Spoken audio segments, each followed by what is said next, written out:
பண்ணுவோம். இப்போ நம்ம வண்டியில போறோம். உதாரணம் நம்ம இப்போதைக்கு குதிரை விடுங்க, ஏன்னா அது அந்த காலத்து கதையெல்லாம் எடுக்க வேண்டாம். இப்போதைக்கு நான் பார்த்தோம்னா வண்டியில போறோம். வண்டியில போட்டோம் நம்ம இப்போ நம்ம நல்லா ஸ்பீடாக ஒரு 80ல் போகிறோம்னு வச்சுங்க, சடா நம்ம நிப்பாட்டுவோமா பிரேக் போட்டு கொஞ்சம் கொஞ்சமாக ஃபஸ்ட்டு ஸ்பீடை ஃபுல்லாக ரேஸை விட்டுட்டு கொஞ்சம் கொஞ்சமாக கீரை ஸ்லோ பண்ணி பிரேக்கை விட்டு விட்டு பிடிக்கிறோமா இல்லையா?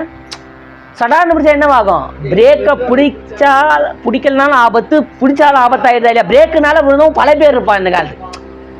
விழுந்தவங்களாம் கூப்பிட்டு கேட்டு பாருங்க, ஐயா நான் பிரேக்கை பிடிச்சதா விழுந்தேன் அப்படின்னா அந்த சடான்னு பிடிச்சா தடுமாற்றம் வருதா இல்லையா?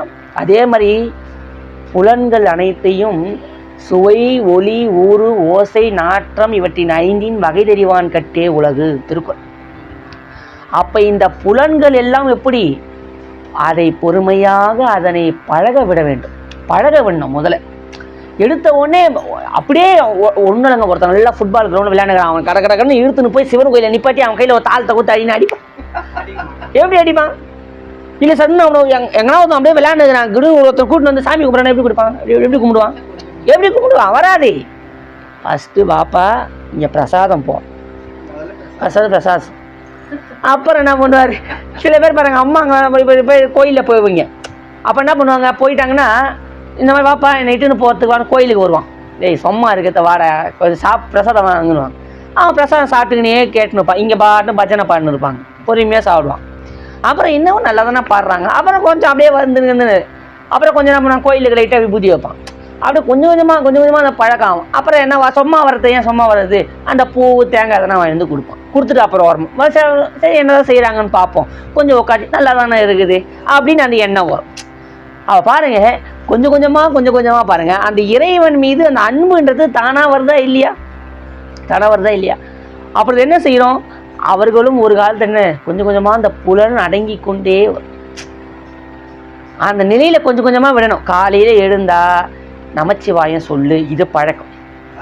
அதுதான் நான் பெரியவர்கள் என்ன செய்தாருங்கன்னா, ஆலயம் தொழுவது சாலவும் நன்று என்ற வாக்கியத்திற்கேற்ப தினைக்கும் என்ன பண்ணாங்க? கோயிலுக்கு போகணும் பழக்கத்தை ஏற்படுத்தினாங்க. ஏன் தினைக்க கோயிலுக்கு போ, ஒரு நாள் அது பக்தியாக மாறும். ஃபஸ்ட்டு நீ வா, நீ வந்த உடனே நீ ஒன்றும் தேவாரம் திருவாசனம் பாட சொல்ல போத்தல, கோயிலுக்கு வா, ஃபஸ்ட்டு வா, இறைவனை பாரு, கையெழுத்து கும்பிடு, சாப்பிட போயினே.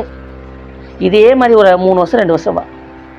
அதுக்கப்புறம் வரையா சும்மா இருக்காத, வா அங்கே இருக்கிற ஒரு குப்பையை பெருக்கி போடு, அந்த தண்ணி மூண்டு ஊற்று, ஏன்னா வேலையை செய், இதை பாரு. அப்புறம் அந்த பயிற்சி கொஞ்சம் கொஞ்சமாக கொடுக்குது. அவள் பாருங்க கொஞ்சம் கொஞ்சமாக வரும்போது அந்த புலன் கொஞ்சம் கொஞ்சமாக அடங்கினதா இல்லையா?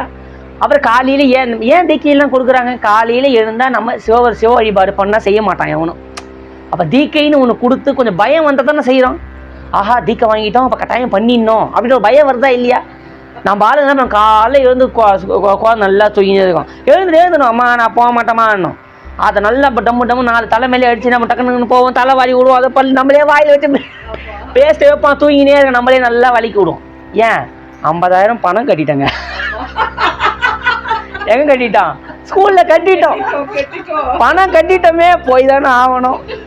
என்ன பண்ணுது? நம்மளாம் நல்லா வலிக்கு, அது நல்லா தூங்கினே தலைமை தண்ணி கிளி ஊற்றி வாரி கீறி அது சாப்பிடாது. அப்படியே பாருங்க காலையில் வெளியிட்டு வேனில் வச்சு நுந்து அதில் வேன் ஆறுனடி அப்படியே இழுத்துன்னு விடுக்கணும் போவோம், வேனில் ஏற்றி விடுவோம்.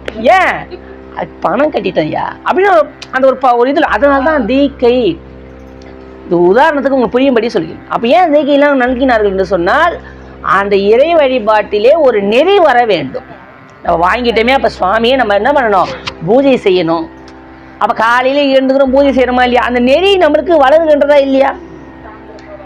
அப்போ காலையில் எழுந்துக்கணும், அந்த சுவாமி நம்ம வழிபாடு செய்யணும் அப்படின்றது நம்மளுடைய நெறி. காலையில் எழுந்த உடனே என்ன பண்ணுறோம்? நேராக பூஜை ரூமுக்கு போகிறோம், சுவாமி நமச்சிவாயம் சொல்கிறோம், நம்மளுடைய அன்றாட கடமைகள் எல்லாம் முடிக்கிறோம், மறுபடியும் குளிச்சுட்டு வந்து மறுபடியும் அனுஷ்டானம் செய்கிறோம். அப்புறம் நம்மளுடைய விசேட தீக்கை பெற்றவர்கள் அதற்கான சிவபூஜை வழிபாடுகளை செய்கின்றார்கள். அதன் பிறகு அப்போ அது தொடர்ச்சி வருகிறதா இல்லையா நமக்கு? அப்போ அந்த பயிற்சி தினந்தோறும் நம்ம காலையில் அந்த சிவபூஜையை செய்து செய்து செய்து செய்து நமக்கு என்ன அந்த பழக்கமாகி விடுகிறது. அப்போ தினந்தோறும் அந்த பூஜை செய்வதன் மூலமாக நம்ம என்ன அந்த நெறி நமக்கு வருகிறது, புலன் அடங்கி போகுது. காலையில் எழுந்தால் நம்ம சாமி கும்பிடணும் அப்படின்னு கரெக்டாக மைண்டில் ஃபிக்ஸட் ஆகி போச்சு. அது புலன் கரெக்டாக இருக்குதா இல்லையா? காலையில் எழுந்து சில பேர் எழுந்த உடனே காலை கிளம்புறாங்களா இல்லையா? சில பேர் படுத்துக்கிட்டே இருப்பாங்க, டீ குச்சா தான் வருதுன்னு. இதெல்லாம ஒரு பழக்கம், அது பழக்கம் மைண்டு ஃபிக்ஸடு. அப்போ எல்லாம் என்னது பழக்க வழக்கங்களே வைத்துக்குது, மைண்டு ஃபிக்ஸ் பண்ணி வச்சிடும். அப்போ பாருங்க எல்லாம் அந்த புலன்கள் அப்படி